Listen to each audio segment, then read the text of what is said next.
Assalamualaikum warahmatullahi wabarakatuh. Perkenalkan nama Abi Rahmat Adak Saputra bade ngadongeng Sunda nu judulna Kuda Hade Budi.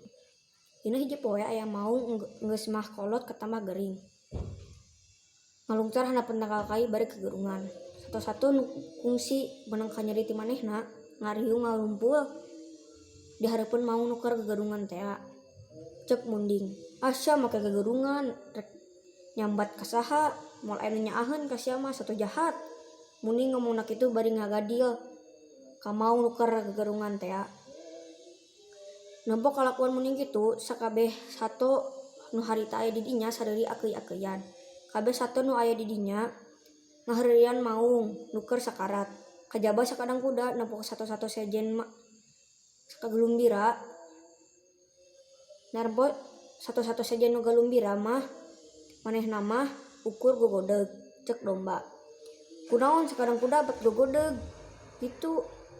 Lain teh tah si belang teh ku sampean. Lain baheula si belo ditekuk. Kaula mah lain tengewa kana kalakuan maung teh. Ngan waktu ieu kaayanana mah keur gering parna. Manehna teh keur kasakarat, sagedeung deui ge paeh. Kuduna mah sato nu keur sakarat teh ulah dihareurean kitu. Meureun cek batur teh rajin aya kawani ka anu sakarat. Sanggeus ngadenge omongan kuda kitu, sakur sato nu aya di dinya jempes sarta pating laleos ka leuweung deui. Tah, tina carita eta aya amanat nu ku urang kudu dicontoh.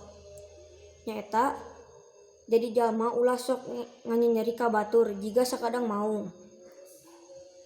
Ulah oge ngabales kalakuan jahat ku kalakuan jahat deui jiga sakadang munding. Sabab sagala kalakuan mah oge pasti aya babalesna.